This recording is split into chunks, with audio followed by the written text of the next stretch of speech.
Feels good to breathe.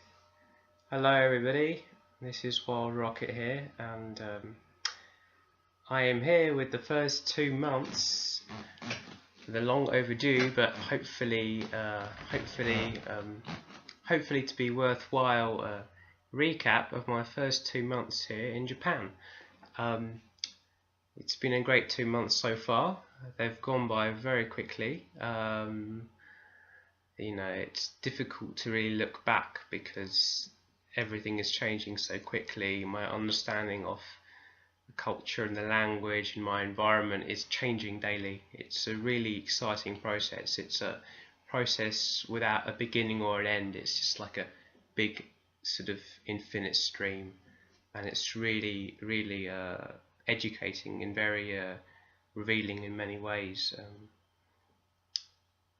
I think in the first few weeks that I was here, I was really sort of intoxicated, and I don't mean intoxicated as in drunk. I mean sort of really just sort of enraptured with the newness of everything to me, and so I was sort of just experimenting wildly with my environment, which is what I'm doing now. It's just that now a lot of what was strange or unfamiliar or to me has become, I've begun to appreciate those things on a much more deeper level, whereas at the beginning certain language forms, certain cultural forms would be, I would appreciate them a lot, but on a more superficial level. Now I'm appreciating them on a much deeper level. As I understand more about the language, as I understand more about how people communicate here, I begin to have a richer understanding, and I think the overriding impression that I want to impart is that even though in Japan there are many sort of cultural gestures that are quite different from how people in other countries behave, but really whatever country or culture you look at, there will be cultural gestures, linguistic, dialectical gestures, local dynamics which are unique to that country, whether it's an English-speaking country, an Arab-speaking country, you know, where I'm from, the Middle East. There are local dynamics which are very peculiar to that country, and Japan is no exception. It has its own unique traits which are born out of its own experience as a country which has had for many centuries limited contact or a unique sort of sporadic contact with other countries, excepting maybe China or Korea. But you know, despite any differences, the more time I spend here, the more I realise that there is sort of there is a layer of humanity. There is an energy field, an energy medium of humanity.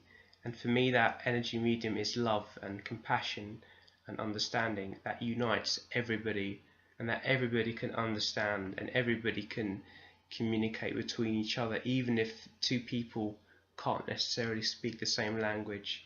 You know, linguistic communication, as fascinating, as important as that is, as much of a psychological insight as that gives you into humanity, and indeed language learning is one of my biggest passions in life.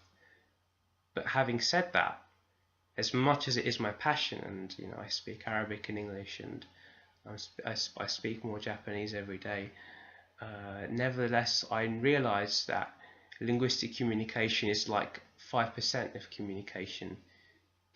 Communication is 95% bodily, spiritual, energetic.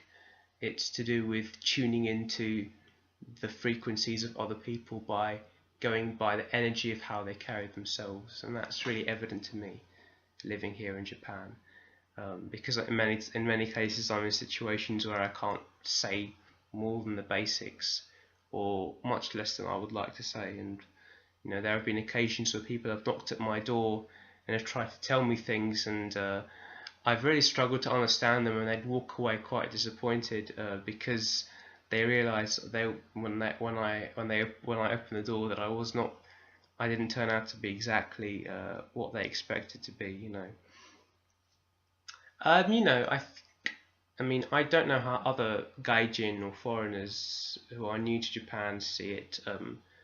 For me personally, I don't feel like I stand out too much. You know, honestly, even when I'm in England, even when I'm in the Middle East, there are moments where I feel like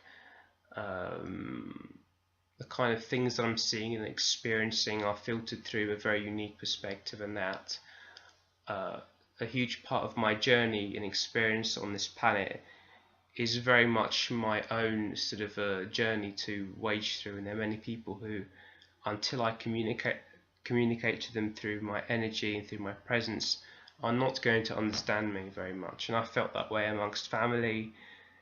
So really, I don't really feel any more of a foreigner in Japan, even though I'm one of only two English-speaking people who I know in this town. I recently met an American gentleman who's very friendly, who lives in Kazo. But apart from me and this gentleman, I've not encountered in 2 months any other non-Japanese person. But still, you know, I don't feel any more of a foreigner here than I did in England, where I grew up, or in the Middle East, where I've also grown up. Paradoxically, you know.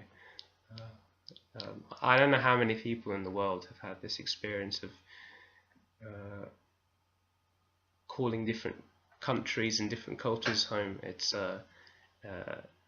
you know, for many years it was an identity crisis for me, but now I'm embracing the multi-dimensional nature of it, because really, even if you grew up with one language or one culture, you are still inherently multi-dimensional, and you can become anything you want to be, you know. That's something I'm realizing more and more now, you know. 2 years ago I spent 3 months in Poland.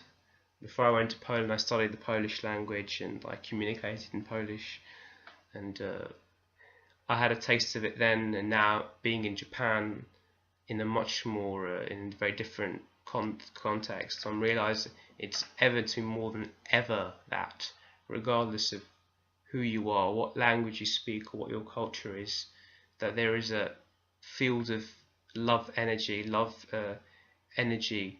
of universal energy that permeates everybody, and that we are all born out of the fabric of the universe, and that's a fabric of energy, of infinite potential, of infinite creativity, of infinite love, and that we are all here to be great and amazing. And that's the overriding impression I get 2 months in. In more kind of in more temporal news, I'm learning more of the language every day. I'll show you very briefly something very cool that I started to do about 2 weeks ago, as a matter of fact. I started to do a daily kanji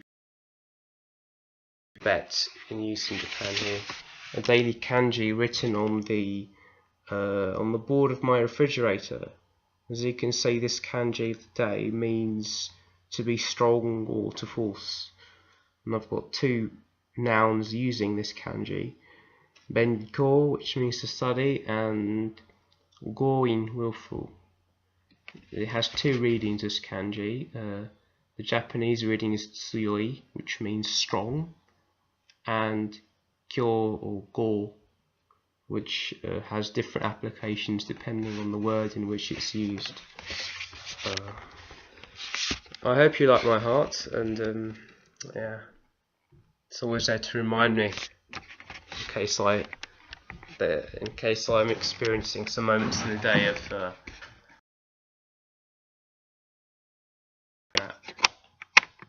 love frequency is the most powerful thing there is. So, okay, this is my first 2 months in Japan. Thanks for listening. I hope you derive something from this. I will endeavour to make more videos in the coming days and weeks, not just documenting my life in Japan, but giving people practical, by sharing some of the practical lessons that I've learned to become more happy, more content, and more productive, and more and more in tune and more in harmony with the universe. Things which with lessons and strategies and practices that I incorporate daily to become much more aware. Thank you very much for listening. This has been Bashir Shamma, Wild Rocket, Bashir Shamma with you all. Have a wonderful, wonderful evening, and I wish you all the best. I wish you infinite love.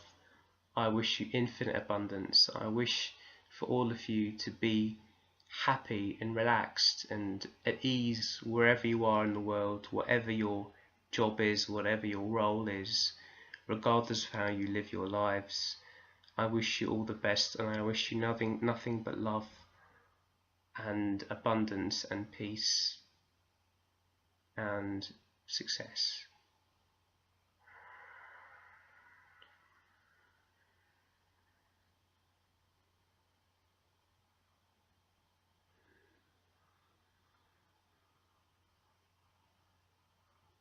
Much love and peace to you all. Take care.